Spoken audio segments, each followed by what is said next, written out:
Whenever people talk about capital, they like to pretend it has no conscience. They say money only counts. They say money has no politics, no ethics, no memory, no shame. They say the market does not care. I have never believed that sentence in the lazy way people repeat it. I believe money always cares about something. The only question is what it is measuring. Sometimes it measures cash flow. Sometimes it measures fear. Sometimes it measures survival.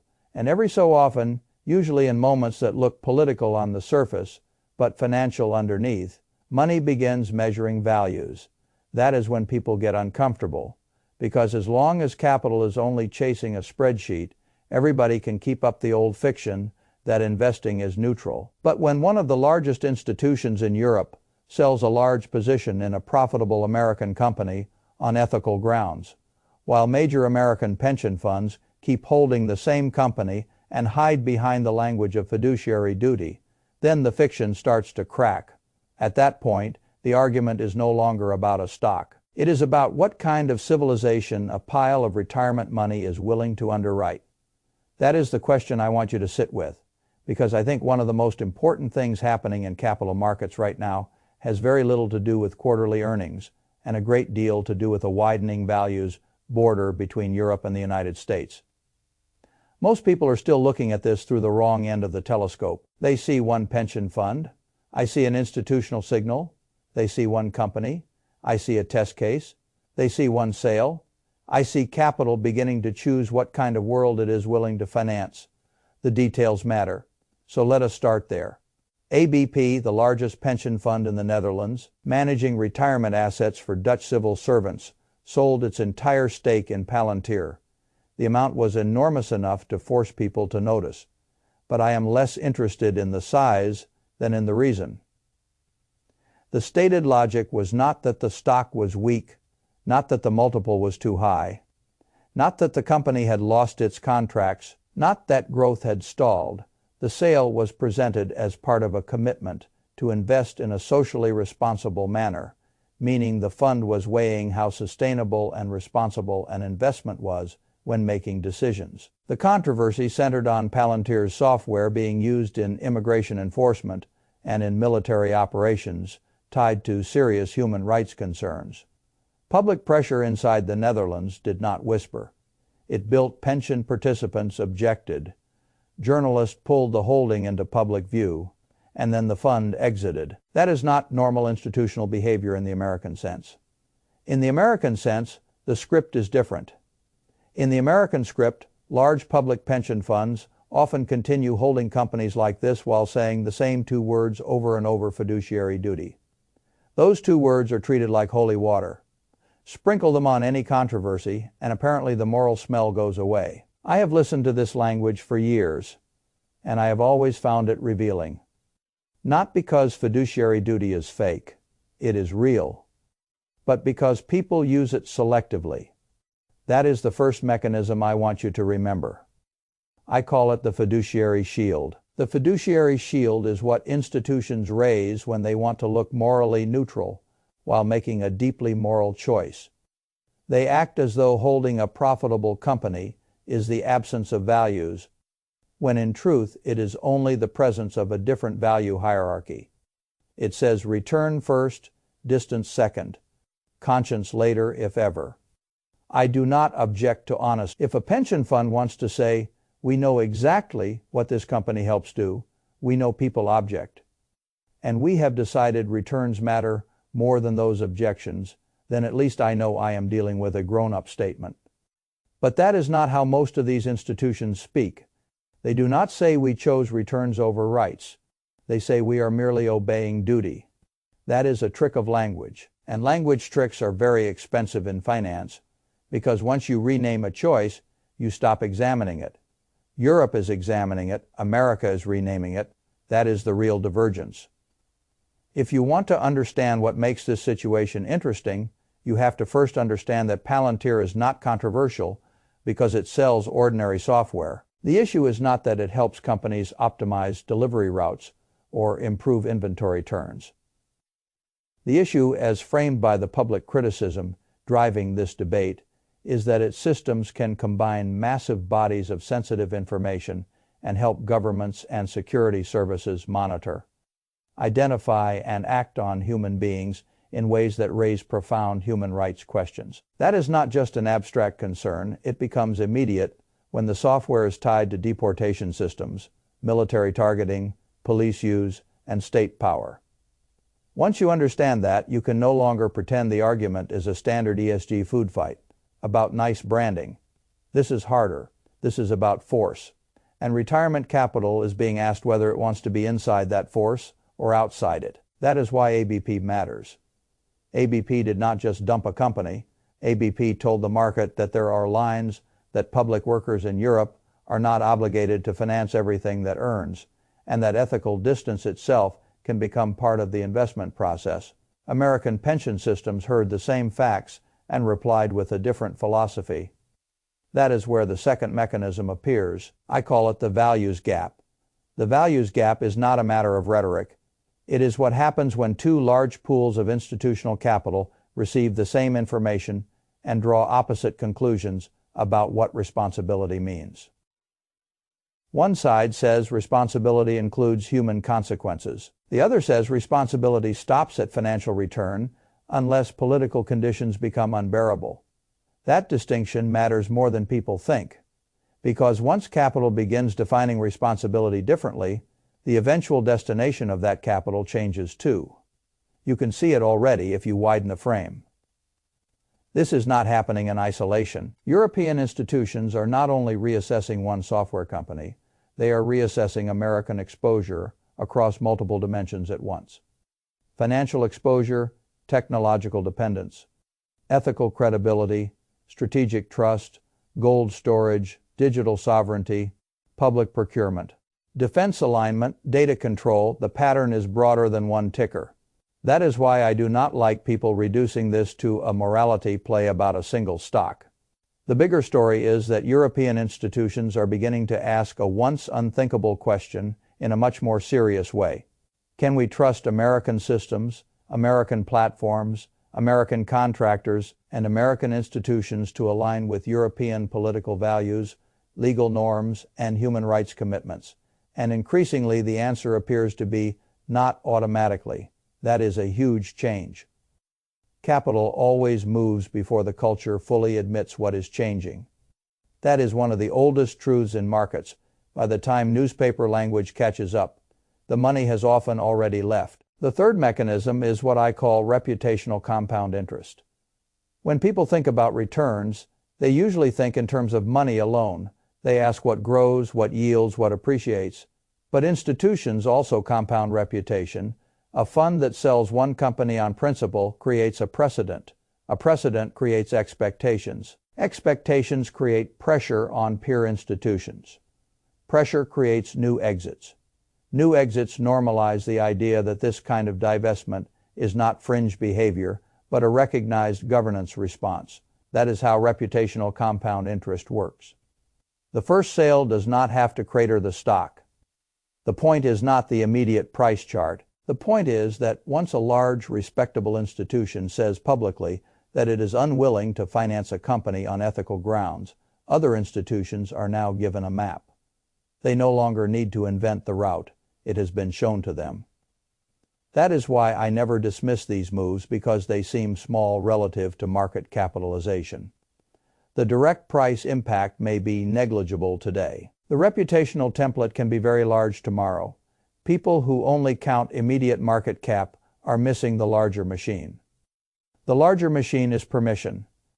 A single public divestment grants moral permission to the next institution that wants to leave. And if enough institutions leave the same way, then you no longer have an isolated ethical event. You have a capital migration. That is the fourth mechanism. I call it the capital migration line. There comes a point when enough investors begin drawing the same kind of line that the line itself becomes a border in capital markets. Certain pools of money will cross it, others will not. Once that happens, companies are not merely valued on earnings power. They begin being sorted by which kinds of institutional money still want to own them. Europe, at least in segments of its pension world, appears to be drawing such a line. America, at least in segments of its pension world, appears unwilling to draw it. That split has consequences. One consequence is obvious. European capital can begin to step away from controversial American companies without waiting for American institutions to agree. Another consequence is subtler. The more Europe trains itself to think in values-based capital migration, the more it will also question other forms of reliance on American systems. This is why I said the Palantir question is larger than Palantir. It reveals a worldview. A worldview says if a company's products contribute to activities we find incompatible with our public values, we should be prepared to leave, even if the investment performs well. That worldview has immense implications if it spreads. Now, let me say something that many investors dislike hearing. There is no such thing as values-free pension management. There is only transparent value ranking and hidden value ranking. When a European pension fund says it is divesting because of human rights concerns, the value ranking is visible. You may agree or disagree, but you can see it. When an American pension fund says fiduciary duty forces it to continue holding, the value ranking is still there. It is simply hidden behind legal language. It says profit maximization takes precedence unless the social cost becomes politically unbearable or legally disqualifying. That is also a moral position. It only sounds neutral because American financial culture has spent years teaching people that neutrality means continuing to finance the dominant model. I have never accepted that idea. In capital allocation, continuing is a choice. Stopping is a choice. Engagement is a choice. Divestment is a choice. Silence is a choice. Everything is a choice. And once you admit that, the argument becomes more honest. Then the question changes from, should pension funds be political, to what political and ethical assumptions are they already financing without saying so? That is a far better question. The fifth mechanism is what I call ethical duration. This is one of the great differences between retail investors and giant pension systems. A retail investor can buy something in the morning and sell it at lunch if his feelings change. A pension system cannot behave that way, nor should it. Pension capital is slow. It is patient. It is designed to underwrite decades, not days. So when a pension fund takes an ethical stand, that stand carries more weight than a retail protest ever could, because pension capital is not simply expressing disapproval. It is reallocating duration that matters. When a pension fund refuses to grant its duration to a company, it is saying something stronger than, "We dislike this." It is saying we do not want our beneficiaries' long-term retirement wealth to be structurally tied to this company's long-term role in the world. That is a powerful statement. And statements like that have a way of accumulating. This is why I believe people are misreading the American side of the story too. They think the U.S. funds look steady and practical. They may be steady. I am not sure they are practical in the long run. Why? Because when you insist that ethics and fiduciary duty are separate worlds, you eventually become blind to the way ethical controversy can reshape regulation, procurement, public trust, legal scrutiny, and international market access. In other words, you become blind to how ethics turns back into finance. That is always where shallow capital gets punished. Not for being immoral in the abstract, for failing to notice that morality, regulation, and market structure eventually collide. A business can make a great deal of money in a climate where one jurisdiction rewards what another jurisdiction increasingly condemns. That kind of split can persist for quite a while. But if the split deepens, the company does not merely face reputational discomfort. It begins facing fragmented capital pools, fragmented procurement politics, fragmented regulatory treatment, and fragmented trust. That does not mean the company collapses. It means the world around the company becomes more expensive to navigate. America's pension establishment seems largely comfortable ignoring that for now. Europe's pension establishment appears less comfortable. That is why I think the deeper story here is not about the stock price reaction. It is about governance contagion. A Dutch fund exits, unions elsewhere. Notice, journalists notice. University workers notice. Other public employees notice. Domestic controversies gain sharper language. Questions that once sounded radical begin sounding procedural. Why are we still holding this? What principles govern the holding? What counts as socially responsible? What counts as sustainable? What does stewardship actually mean if divestment is never allowed to happen? Once those questions become procedural, the game changes, and Europe is much closer to that point than the United States. Now, there is another layer here that I think is underappreciated. I call it the sovereignty drift. The sovereignty drift occurs when a region begins reassessing its dependence across several strategic domains at once. Gold, software, defense, pension capital, cloud infrastructure, public data systems, military procurement, digital tools, surveillance systems. None of these on their own necessarily tell you a civilization is drifting, but when they all begin getting revisited under the same emotional weather, they stop being isolated adjustments. They become signs of strategic unease. That is what I see in Europe, an unease with overdependence on American institutions, an unease with American political volatility, an unease with American ethical thresholds. And that unease is beginning to find expression not only in speeches but in balance sheets. Balance sheets are harder to ignore than speeches. I have always trusted what institutions do with custody more than what they do with language. Language is cheap. Custody is serious. If a European pension fund says it values responsibility, that is one thing. If it then sells a profitable holding because it no longer wishes to finance what that company enables, that is something else entirely. That is not branding. That is custody speaking. Now, I want to address the objection that usually arrives next, because it is always delivered with a certain smugness. People say, yes, but if the stock keeps going up, won't the European fund regret the sale? That question tells me the person asking it still thinks the only thing being measured is near-term performance. I am not naive. Returns matter. If you are running retirement money, you do not get to shrug at returns. But the whole point of a values-based system is that it accepts the possibility of foregoing some return in exchange for not financing what it rejects. If you cannot accept that in principle, then stop pretending your fund has ethical guidelines. Just say you are a returns maximization machine with a public relations department attached. That would be much cleaner.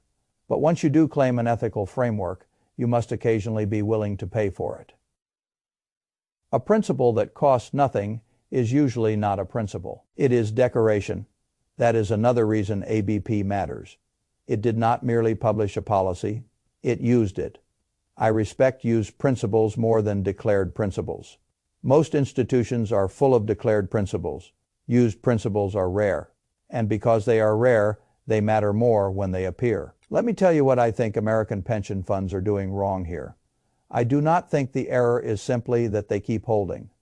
The error is that they are speaking as though holding is apolitical and divesting is political. That is backwards. Continuing to finance a controversial structure is every bit as political as leaving it. It only feels less political because it aligns with the existing pattern of power. Existing power always calls itself neutral. That is the oldest branding strategy in the world.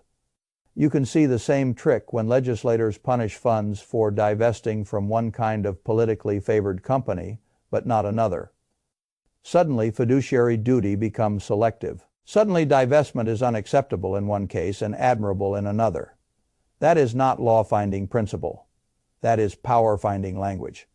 Markets are full of this. Do not be fooled by it. I want to introduce another mechanism because it is central to the next few years. I call it ethical liquidity. Ethical liquidity is the willingness of capital to move when values and holdings come into conflict. A region with high ethical liquidity can reallocate quickly because its institutions are culturally prepared to view capital as a tool of public ethics. A region with low ethical liquidity keeps holding even when the conflict becomes obvious, because its institutions have trained themselves to think that return is the only legitimate language of responsibility. Europe has higher ethical liquidity in this area than the United States. That is what this episode reveals, and high ethical liquidity changes the long-term bargaining power of capital. Companies begin learning that certain kinds of investors will walk away. Governments begin learning that pensioners care. Unions begin learning that public pressure can work. Journalists begin learning that disclosure matters. Once all of those actors learn the same lesson at roughly the same time, the capital market is not the same market it was before. That is why I expect more of this, not less. Not because I think all of Europe will suddenly become morally unified. That is, Europe is full of contradictions, interests, hypocrisies, and compromises, just like everywhere else. But the direction of institutional pressure is clearer there. Right now, if one large fund exits on these grounds, others can do the same. If one country scrutinizes the contradiction between public values and police use, others may follow. If one university pension system faces pressure, other labor organizations learn from the script. The script itself is now in circulation. That is what matters. I would not be surprised at all if more large European institutions decide over the next few years that some controversial American technology names no longer fit the kind of balance sheet story they want to tell their beneficiaries. That does not mean it probably will not, at least not soon. That is where the divergence gets even more interesting. Europe may increasingly price ethics into institutional capital allocation. America may increasingly price politics into the punishment of ethics-based capital allocation. If that becomes the durable split, then we are heading into a very unusual period where companies will have to decide which capital pool matters more to them, which regulators matter more, which public narratives matter more, and which compromises they are willing to make to hold on to one pool while alienating another. That is not a trivial problem, and it takes us back to the beginning. Capital always cares about something. The myth was never that money had no values. The myth was that its values would remain hidden forever. They do not remain hidden forever. Sooner or later a line appears, a crisis appears, a controversial technology appears, a public scandal appears, a union petition appears, a beneficiary revolt appears, and then the values buried inside the institution come up to the surface and start giving orders. That is what we are watching. Now let me turn this into an operating system, because I do not like leaving important stories as abstractions. If I were advising an institution trying to think clearly in this environment, I would say there are 5 questions you must answer. Honestly, first, what exactly are you financing? Not in legal terms, but in practical human terms. Second, when you say fiduciary duty, what values hierarchy are you actually defending? Third, if you claim an ethical framework, under what conditions will it ever override simple return maximization? Fourth, are you prepared to communicate the reason for holding as clearly as you would communicate the reason for selling? Fifth, if peer institutions begin exiting, are you leading, following, or hiding? Those questions strip away most of the theater. And theater is what institutional language becomes whenever no one wants to admit the choice. I also think ordinary people should ask themselves a simpler version of the same thing, especially if they have retirement money in public systems. What do you think your pension is doing in your name? Not what the brochure says, not what the ESG policy says. What is the money actually doing? Which systems is it financing?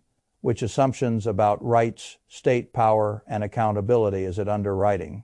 If the answer makes you uncomfortable, you have at least learned something true. Truth is a good beginning. There is one more identity shift here I want you to see. Most people think pension money is passive. I do not. Pension money is citizenship with custody. That is the flip. Passive savings to citizenship with custody. Once you make that shift, you stop talking about retirement capital as though it were stored in some neutral vault far away from history. You start seeing it as a patient political actor. Slow, usually quiet, often bureaucratic, but still an actor. And once you see it that way, the responsibility gets heavier. Because then the question is not merely whether the fund made or lost a few basis points. The question is whether millions of workers were quietly made participants in a machine they would never have chosen if anyone had bothered to ask them directly. That is a harder question. That is why institutions prefer not to ask it. But capital markets do not become cleaner by refusing to ask hard questions. They become dirtier and more self-righteous. I have no desire for self-righteous capital. I would rather have honest capital. If a fund says, we prioritize return above all else, then say it. If a fund says, we prioritize a blend of return and human consequences, then prove it. If a fund says, our principles matter, then use them. If a fund says, our principles never override profitable holdings, then stop pretending they are principles. The world would improve considerably if institutions lost the habit of describing their preferences as inevitabilities. Nothing about this was inevitable. ABP's sale was not inevitable. American funds continuing to hold was not inevitable. The language each side used was not inevitable. These were choices, and because they were choices, they reveal something. Europe is increasingly willing to let public values influence institutional capital allocation. America, at least in these pension systems, is increasingly unwilling to let public values interrupt profitable exposure unless politics forces a narrower exception. That is the map. Once you see a lot of other stories become easier to interpret. Why European institutions are reassessing exposure, why public workers are paying attention, why American funds keep reaching for legal language, why the same company can look like a growth holding in one jurisdiction and a reputational liability in another, why a sale that barely dents the stock price can still matter enormously. Because the important thing is not the dent, it is the direction. And the direction here is clear to me. The Atlantic is still physically narrow and institutionally wide. The values gap is no longer theoretical. Capital is beginning to market. When Europe's largest pension fund exits a profitable American company on human rights grounds, while major American pension funds say they cannot even consider doing the same, I do not hear a technical dispute. I hear two civilizations defining duty differently. One says duty includes asking what our money helps do. The other says duty begins with return and ends there unless politics becomes impossible to ignore. Those are not the same duty. Those are rival philosophies of capital. That rivalry will matter more with every passing year, not less. And if you want my blunt judgment, I think the funds that keep hiding behind the fiduciary shield will someday discover that values ignored long enough reappear as risks. That is how finance punishes selective blindness. Not immediately, not dramatically, but eventually. And by the time it becomes obvious, the institutions that moved early will already have rewritten their holdings, their narratives, and their beneficiaries' expectations. That is how shifts happen quietly first. Then all at once in public. We are still in the quiet phase. But the money has started talking. And when money starts talking about values, the old fiction that capital is neutral does not survive much longer.